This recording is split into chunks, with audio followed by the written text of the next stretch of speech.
ओ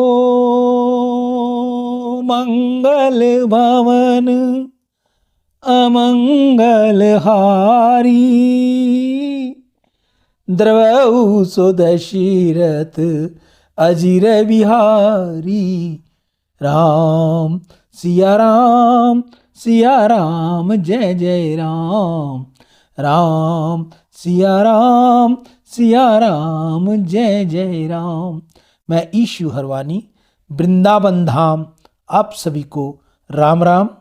11 जनवरी 2026 एकनाथ महाराज जी की भावार्थ रामायण से आपको आज सुनाने जा रहा हूँ। तीनों लोकों को सबको आनंद होगा। पृथ्वी तल पर ताड़का के गिर जाते ही देवों के कोटि कोटि विमान घने समुदाय में इकट्ठे हो गए। उनकी घनी भीड़ मची। देवों ने पुष्पों की बौछार की, देवों ने नगाड़े बजाए, शंख दुदंबियाँ निशान भेरिया बजाई। उनके किए जय जयकार से गगन गर्ज उठा। देवों ने श्री राम की कीर्ति का बखान किया। योगी साधना करते हुए वशिष्ठ अवस्था में जीव जगत आदि संबंधी अपनी धारणाओं को काट डालता है और उसके फल स्वरूप उसके जीव और मन को सुख प्राप्त हो जाता है। उसी प्रकार समझिए कि श्री राम द्वारा ताड़का का वध करते ही त्रिभुवन में सुख प्राप्त हो गया। भक्त में और संदेह को नष्ट कर देता है। उसी मुक्त हो जाने पर ही वह आत्मिक सुख को प्राप्त हो जाता है। उसी प्रकार श्री राम द्वारा ताड़का को मार डालते ही समस्त लोगों को सुख प्राप्त हो गया।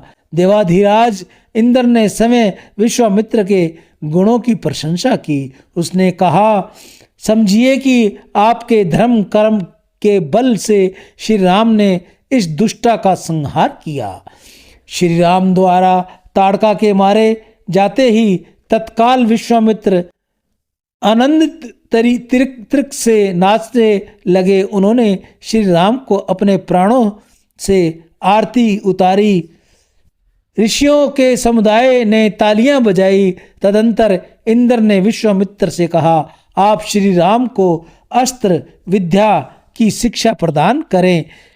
ये तो देवों के कार्य में सहायक होंगे, आपके यज्ञ की सिद्धि पूर्ति में सहायक होंगे।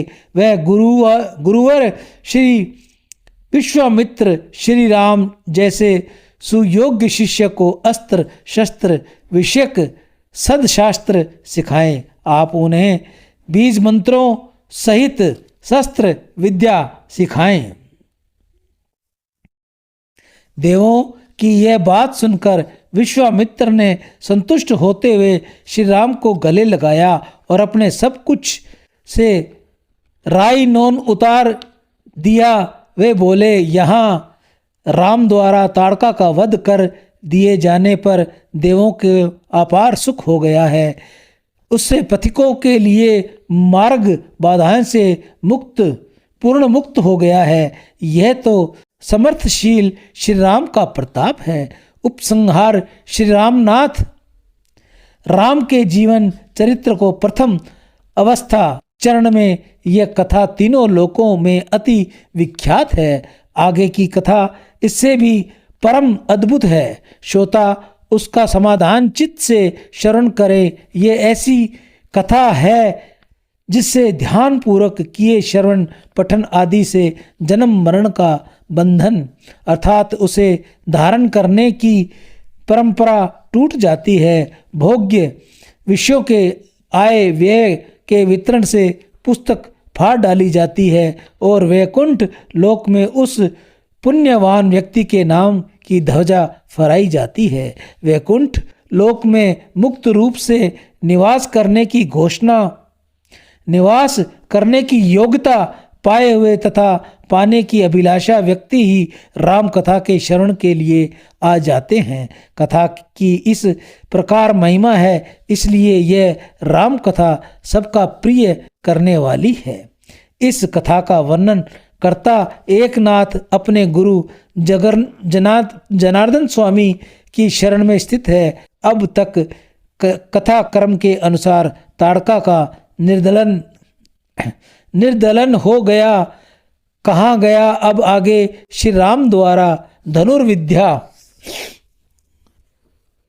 तथा अस्त्र विद्या का ज्ञान ग्रहण करने तथा विश्वामित्र की यज्ञ की रक्षा करने की घटनाओं का निरूपण किया जाएगा। श्रीमद् रामायण की एकनाथ कृत भावार्थ रामायण नामक टीका के अंतर्गत बालकांड ताड़का निर्दन नामक ये 12वां अध्याय समाप्त हुआ। हे शुभ दर्शन श्री राम, आज की रात हम यहाँ ठहरेंगे। ये आश्रय तुम्हारे कृपा से सिद्धाश्रम नाम की युक्त होगा, उसे सिद्धाश्रम नाम प्राप्त हो जाएगा। विश्वामित्र ने राम से कहा, इसका नाम सिद्धाश्रम है। आज की रात यहाँ रहें, इसमें मानो सिद्धाश्रम को उसकी अपनी सिद्धि प्राप्त हो जाएगी। इसमें हमारे और तुम्हारे निवास करने से इस सिद्ध आश्रम की ख्याति त्रिभुवन में विस्तार को प्राप्त हो जाएगी। फिर सवेरे हम लोग मेरे आश्रम के प्रति गमन करेंगे। अस्त्र विद्या ग्रहण वह सुख के साथ रात बिताकर विश्वामित्र ने सवेरे स्नान तथा संध्या विधि संपन्न की और वह समय राम से बोले, हे राम, अब शस्त्रों को ग्रहण कर लो। और राम ने कहा, गुरु वशिष्ठ की आज्ञा से यही निर्धारित कर दिया गया है कि धनुर्विद्या के आप ही सदगुरु हैं, इसलिए मुझे बड़ा आनंद हुआ है। यह कहते हुए रघुनाथ राम विश्वामित्र से अस्त्र विद्या की शिक्षा प्राप्त करने के लिए श्रद्धा और आदर के साथ तैयार हो गए। फिर राम और लक्ष्मण ने सदगुरु विश्वामित्र के चरणों में वंदना करके हाथ जोड़कर वे तैयार हो गए। अब समय विश्वामित्र ने उन्हें अस्त्र शस्त्र का ज्ञान प्रदान करना आरंभ किया। वह बोले, अब शस्त्रों को ग्रहण करो, उससे पहले निश्चय पूर्ण सावधान हो जाओ। बीज सहित मंत्रों को जगाना, अस्त्रों को चलाना और पुनः उन्हें प्राप्त करना। विश्वामित्र ने निसंदेह सदेश रहस्यों के सहित ऐसे बीज मंत्र बताए जिससे शस्त्र को छोड़ते ही वह तत्काल लक्ष्य को प्राप्ति चला जाए और अपना निर्धारित कार्य सिद्ध करके वह फिर हाथ में आ जाए। श्री राम को प्राप्त अस्त्र शस्त्रों तथा शक्तियों के नाम पन्नगास्त्र, सर्पास्त्र, गरुड़ास्त्र, अग्न्यास्त्र, प्रन्यास्त्र, व्यावेशास्त्र, वायुशास्त्र, सर्वतंत्र तथा पर्वतों को चूर चूर कर डालने के लिए अपनी दूरधरता की दृष्टि से विख्यात वज्रास्त्र, सोमास्त्र, हिमास्त्र, कोधरास्त्र, नंदिकायास्त्र, गंधर्वास्त्र, आदित्यास्त्र, सूर्यास्त्र, है शीश नामक दारुण अस्त्र, विवर्धनाथ अस्त्र, विरोधास्त्र, दुर्नाम अस्त्र, सर्पाध्यानास्त्र, घोरास्त्र, अघोरा अस्त्र, घोरास्त्र जैसे अति ताप पैदा करने वाले अस्त्र, संतापात्र, अतितापात्र, घोषणास्त्र, धनवास्त्र, पिचाश निकास्त्र, पिपली कास्त्र,